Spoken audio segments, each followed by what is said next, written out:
Hi, Paul Sackett, Good News Planet, speaking to Cash Nickerson. Hi, Cash. How are you? I'm good, Paul. Good. Cash is going to teach us the art and science of intelligent listening. Do you hear me? No, listening.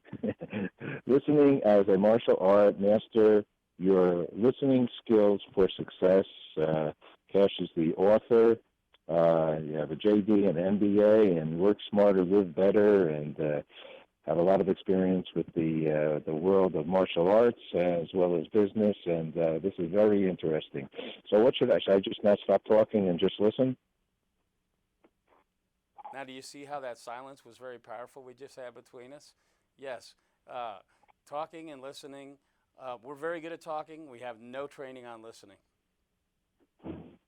And why do you think that listening we aren't in school ever even the word never even comes up? Well, no, maybe parents say it to children: be a good listener. Do we ever hear it in school? I don't know. What's sad is we hear it in school. We play a game called telephone, and that's where the teacher gives you a phrase, and the students get in a circle, and each student passes it on. Maybe it happens in kindergarten or first grade, and then the statement comes around to the very end, and the statement doesn't resemble the phrase that started. But what happens after that? Nothing. Everybody just says, "Wow, we're bad listeners." Hmm. So how do we approve? And I one quick little story, just because when I was making a soap opera, Larry Auerbach was a famous director. He actually helped create soap operas, and he used to tell the scripts were always very similar because families are very similar. And he used to tell the actors, because it was live, be a good listener. The most important thing for a good actor is to be a good listener, because you have to hear what they're saying, so you follow the story, especially if they mess up a line. So how do we become a good listener? What are some good? And you have a wonderful book here. It's fantastic. Congratulations to you. Thank you. What are some ways we can go about becoming more efficient in this? Well, step one is to take your own ego out of the equation. Check your ego at the door, because if you believe you're the only one that has any good ideas or has the ideas, you'll never listen to anyone else. So interrupting, for example, that's an egotistical thing to do. You're saying, hey, what I have to say is more important than what you're saying. So getting the ego out of the way is the very beginning phase of changing your listening skills. I say the holidays are a great time to practice your listening skills. Why don't you try and go a day without interrupting your aunt, your uncle, your sister, your brother, mother, father, grandma? Just pick it. And you will find you start to learn things from people who've been around you your entire life. Okay, I agree with that. I think that I know in my own situation, I sometimes am not a good listener because I want to tell somebody I know something, and I want to throw it into the equation. But maybe sometimes we don't have to do that all the time. What do you think? I think if you can find your humility, you will learn much more. And that's why successful people are such great listeners. They actually learn things. If all you do is listen to yourself, you won't learn anything. So it's very important that you just get out of yourself and get over yourself. You know something that someone else is saying, the worst thing you do is say, I knew that. Well, you haven't even let them finish. There's probably three other things that they want to talk about. So this one is a good one, and because of this interview, I'm slowing my act up, and I'm listening. The root causes of interruption. What are and do people that interrupt feel that if they don't say what they have to say now, they're going to forget it? That could be one thing that causes interruptions. I have a chapter in the book. I'm sorry to interrupt you, but like we can't Right. help it. It's like trying to not pick up that PDA when it's sitting there on the table and someone's talking to you. It takes tremendous discipline, just like martial arts, to not interrupt and to not pick up that PDA and to, listen to someone all the way through. The causes of interruptions, it varies a lot. Sometimes there is someone who is a pointless speaker. Sometimes there are people who seem to just repeat what other people say. But you can use body language. And you will find that if you want someone to stop talking, you should stop talking. Just listen. How about on the having, some people really want you to, they want to say everything they have to say.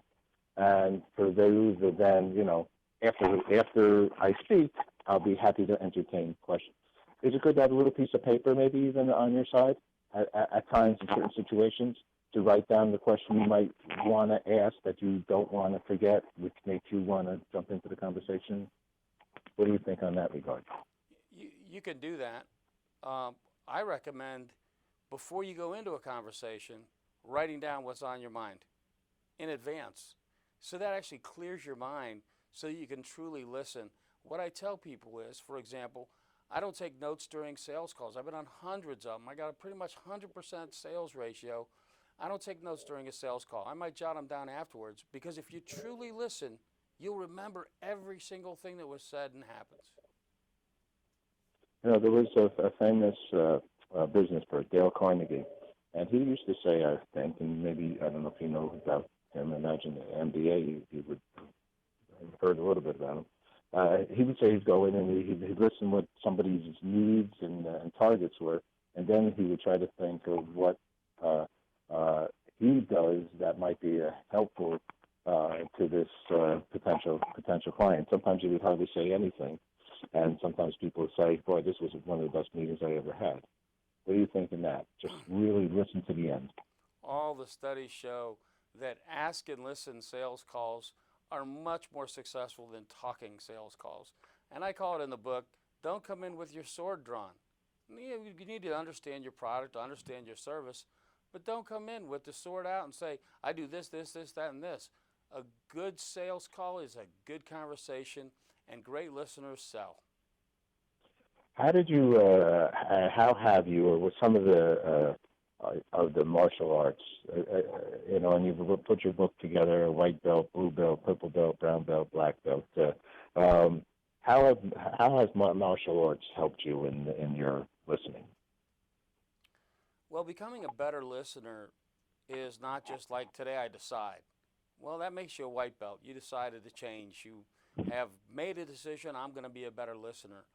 What the martial arts recognizes is it's going to take time, and it's a process, and there are steps, and that's why I separated the book into the belts and the chapters that make up the belts, sort of bring your skills along, and it takes practice, practice, practice. Great martial artists, train every day. I personally train one martial art every day, and that's how you become good at it. It's a daily exercise, daily practice. The same is true of listening. How do you listen to somebody that might go off the charts, emotional outbursts, as maybe said, from somebody, a friend, a wife, a husband, blah, blah, blah? What is is it called a defense system? No, how do you approach it? The worst thing you can do is say anything. You have to treat it like a baby throwing a tantrum. Sometimes they just have to get tired, but don't say a thing. Wait them out? Just wait them out. Wait them out. You'd be surprised how quickly they get tired. I applaud you because I agree with you. So it's back to your ego. You don't get in the way. Yep, exactly. Ego makes you want to say something. Just be in the moment, relax and breathe. Let it happen. They'll respect you more. They might be a little disappointed at first that you won't fight and engage, but they'll respect you more. What are some other good thoughts? I know we only have a few minutes, and this is a really good book, and it's right to the point. You're not wasting a lot of pages in this book, and it's it's a good size. You also run a staffing company too, largest engineering and IT staffing company in the United States. You're the president and CFO. Give us any other thoughts that you'd like to share. Well, I think Bruce Lee said it best, be like water. Be open, be in the moment, be ready to accept what comes your way when it comes to someone talking to you. That shows love and respect, and they're going to return it. Just imagine what the world would be like if all of us became just a little bit better at listening. Two last quick questions, and thank you very much. What's good news for you? Yes. What's good news for me is the health of my family. The last question. We're very involved with World Peace, the International Day of Peace, September 21st. What is peace for you? You know, I look forward to a world in peace where we all listen so well to each other that conflict and fighting seems like a thing of the past. I love it. Cash, good man. Thank you very much for sharing good news with us. Thank you very much. It was a pleasure listening to you. I was just listening to you as well. Take care. Bye-bye.